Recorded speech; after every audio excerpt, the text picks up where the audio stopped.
Welcome to the Wizards of Ecom, your no-fluff playbook for online success.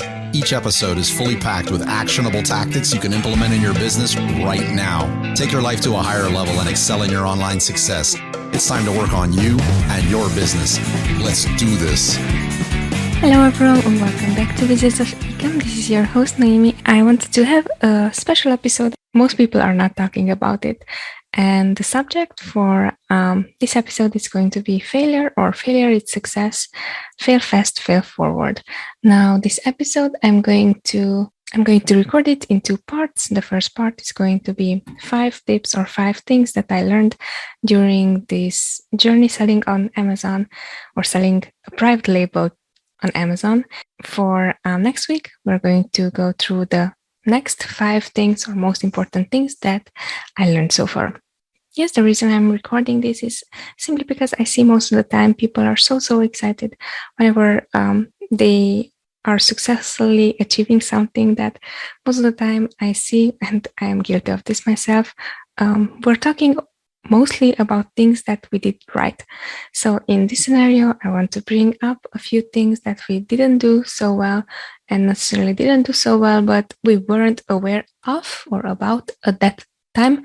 And if we would have, I think we could have become way more successful.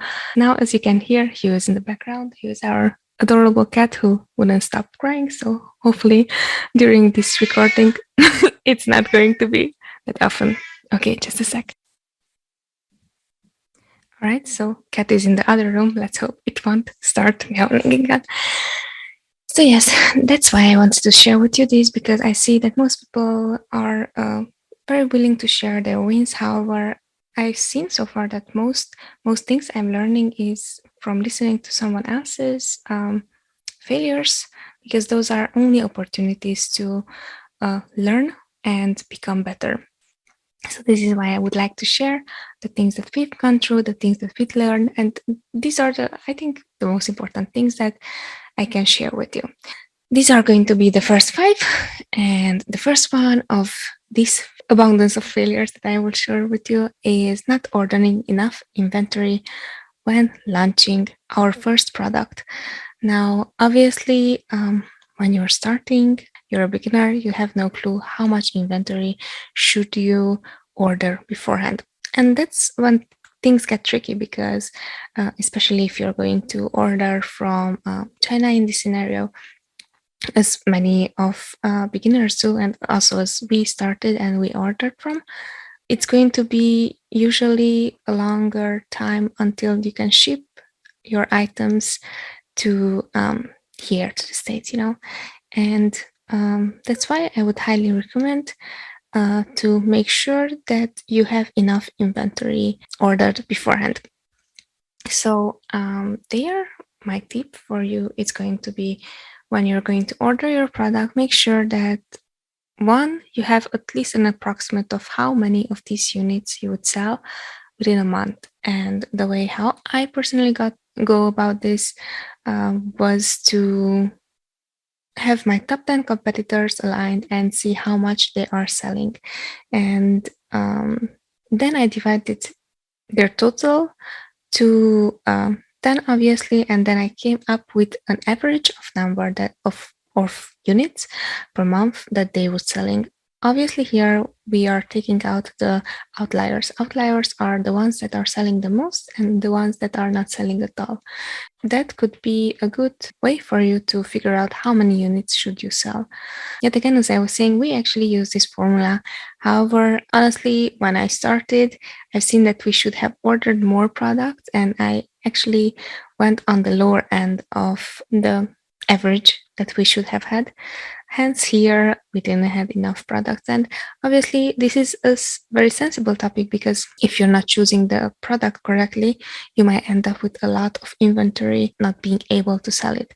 And here also, I hear a lot of advices that you don't know what you don't know, and when you're starting. And yes, that is true. However, what I see, especially if you're going to order your products from China, is going to be a longer waiting time. So there, first off, try to make sure as much as possible, ask around, see, or also ask in a group and see what someone else who already is knowledgeable about the process of ordering from China and the manufacturing process and everything. So someone who can understand better how much inventory you should invest in and should place for the first order. And I would highly suggest there to just really ask around. I was sharing with you my method. That's something that can work if it's applied correctly. So as failures goes, and this was my first one, not ordering enough inventory when launching the first product. Second failure, second learning opportunity was that a product without marketing will make no sales. Now, obviously, I'm not trying to bash anyone outside who's selling on Amazon, let's put it that way. But in the same time, most people are not very much talking about the marketing side. And yes, I would say it can be fairly easy to order a product or come up or source a product. However, what I've seen so far is most people want to talk about the marketing side and want to talk about the budgeting for marketing. At the beginning, when we started, honestly, I also looked at a lot of courses, and this was like 3 years ago.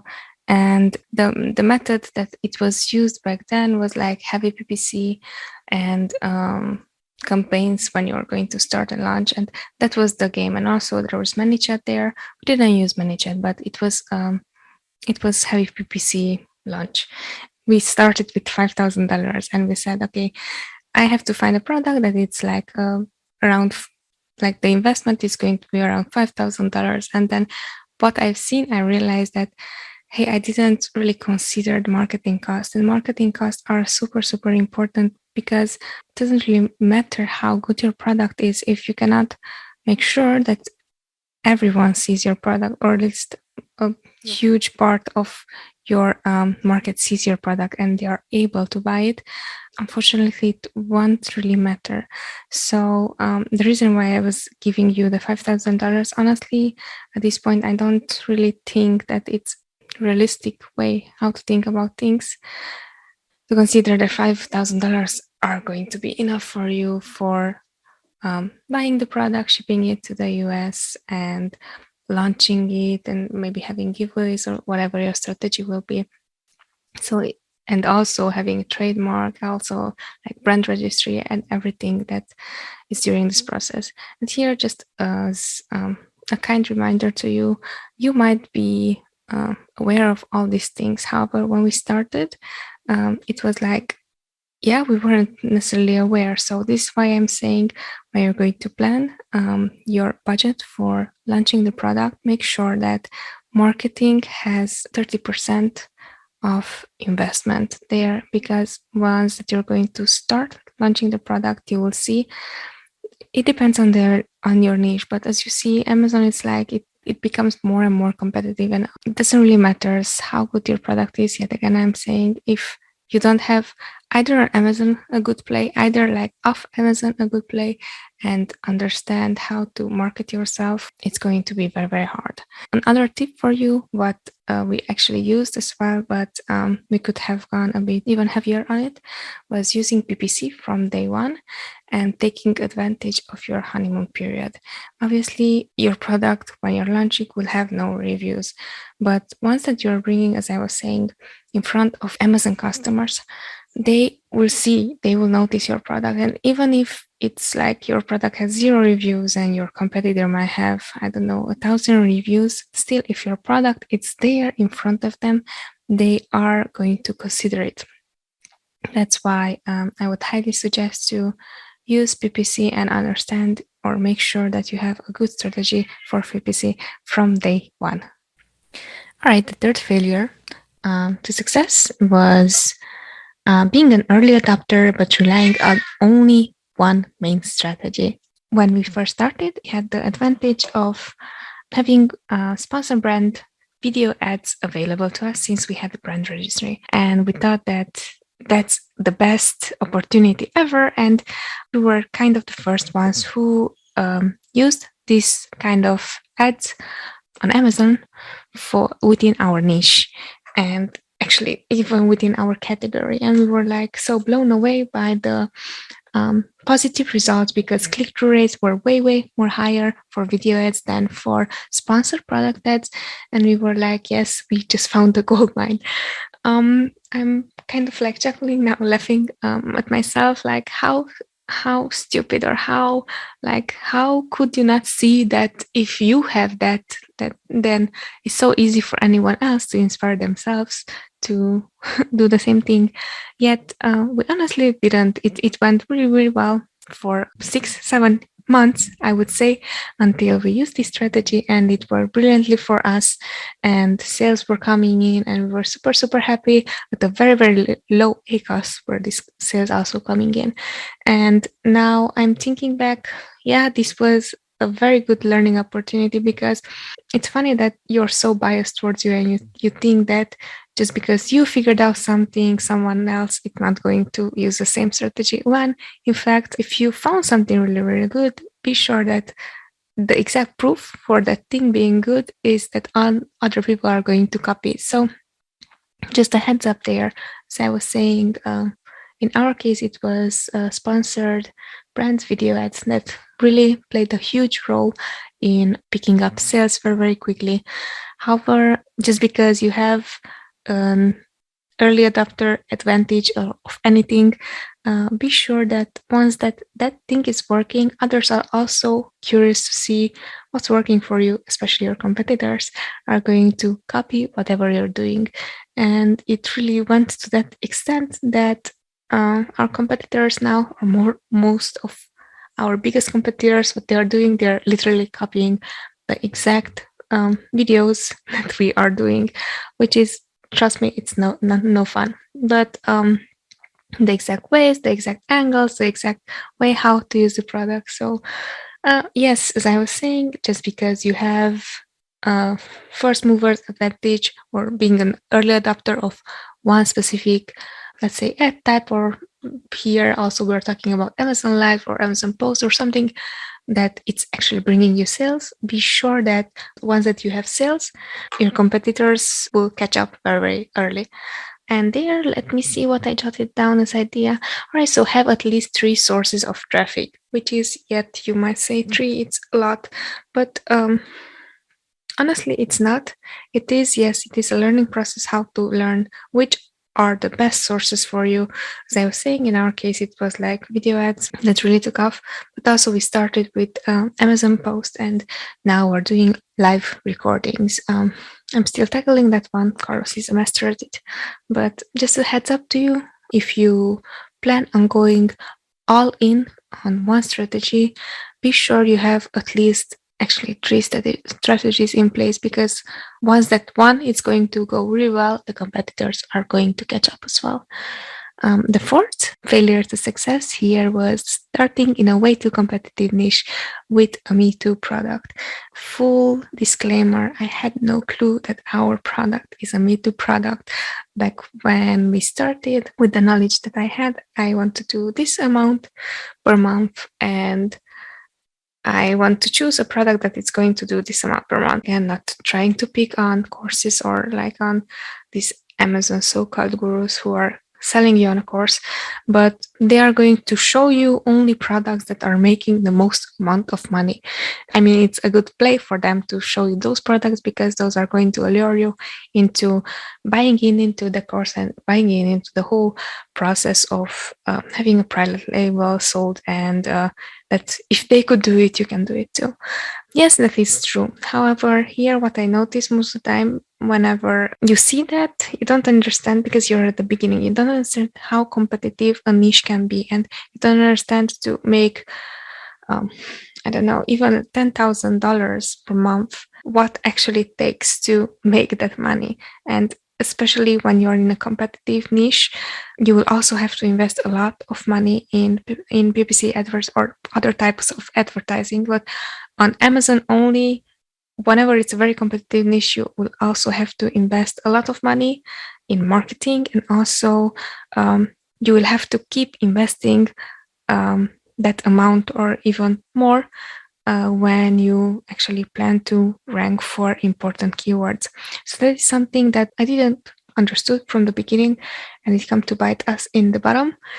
So that's why I'm sharing that with you. Starting in a very competitive niche with a Me Too product, maybe it worked. Maybe it worked 2, 3, 4 years ago. It's not working anymore. Or it will work, but only for some time. And I wish for you to know that if you plan to do that, it's going to be costly. And I wouldn't like to have you at the mercy of PPC, because that's what it's coming to at the end. So here I underlined a Me Too product. So back when we started, we had no idea there's such a thing as a Me Too product. Me Too product is basically copying a product and improving on it maybe a bit, and then just selling it. So in our case, what we did, it was this very competitive niche. I found a product that we could have modeled, and through branding, I was able to bring it to the market through a bit of differentiation, branding, and PPC. I was like, yes, I can do this, and I'm super smart and I understand everything. Heads up, when you're starting, you don't know what you don't know. And that's why I'm saying try to understand what it actually really takes to make a product that it's differentiating enough, that it's not only branding, it's not only just a bit of differentiation, or it's not only PPC. Because especially if you're in a very competitive niche, as I was saying, your competitors are going to catch up. And if you are selling well, be sure that your product is going to show up under the radar of people who are new to this game, and they also want to start selling their own products. I noticed is when you have a Me Too product, it doesn't take a long way to see competitors cut you on price and leave negative reviews on your listings and report you. So this is actually something that happened to us, was that we launched in a very competitive niche, and we got traction because, as I was saying, thank God our PPC game was right. Via that play, we were able to attract eyeballs and at the end attract sales as well. And once that happens, our competitors notices us, and they will do their best, especially if they're willing to play black hat tactics as well. They are going to leave negative reviews on your product, and just be sure of that and prepare for it, because that's going to happen in case that you're in a competitive niche. So here, my suggestion would be for you, build up a small pod of people, or small, have a few people who you deeply trust and can make sure that they can leave positive reviews on your listing. And now I'm not trying to say manipulate the algorithm and so on. I'm trying to say be prepared for it, because if you're in a competitive niche, it's going to happen. So a handful of people would be very handy in case that someone leaves a negative review for any reason on your product, that you can have someone else leave a positive review, so you can balance that. Usually for every negative review, it takes around 5 positive reviews until that negative review is going to be cancelled out. They are just a tip. I wish someone would have told me this when we started. No one did, so this is why I am sharing all this with you. All right, and we're close to wrap up. This is the 5th from this session. This is my 5th failure to success tip. And this is something that, honestly, if I knew at the beginning, I'm not so sure that we would have started with private label. However, now that I know now, it's way easier for me to share this with you. The failure to success was, with private label, you make money once you sell the business, not when you are in the business. When you're starting, you don't understand this. You understand just the concept, and truly private label is still one of the best ways how to get the best ROI on your money, comparing to other investment strategies out there, or other investment opportunities out there. Something that I wish I knew, and I am telling you now, is if you haven't done this type of business, you are not aware of cash flow. Cash flow is actually something, it's Steve, who was recently on our podcast, was saying that cash flow is really oxygen to your business. So here, as I was saying, understanding cash flow before you take your next Amazon course. I was sarcastic here, but really what I've seen, that most people sharing information about Amazon, they're not teaching you about cash flow, and all the revenue that you got, the net revenue, you will have to reinvest into the business, because if you don't, it's just going to die. So if you plan to do a private label, to start a product and launch a product and sell for a few months and then get your money, if that's your play, then it's cool, it's fine. Maybe you're making back your money, maybe you're making a bit more than you invested. It's cool, it's no problem. But if you really see this as a business and you really are serious about it, everything what comes from the business, and if you're not reinvesting it back, it's a very highly chance for you to not be able to grow. And that was my learning lesson there. So that's why I would like to advise you as well. Understand cash flow, understand even like, as I was saying, ask in a group and see, okay, what answers do you get there? Because as you know, most people are not going to talk about this, since it's not a very one, either known topics to talk about, two, people would care about, or three, like people who are advanced, for them it's like, okay, like it's obvious that you're making your money when you sell, not while you're in the business. So why are you asking me these questions? So I would highly suggest, there is also a good book, Profit First, understanding the concept of cash flow. Is something that helped us as well.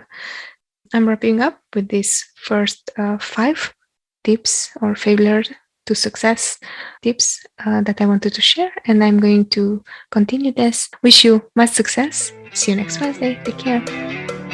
It was fun sharing this episode with you. If you found value in what you've heard, please show your love with a subscribe, rate, and review of the show. Until next time.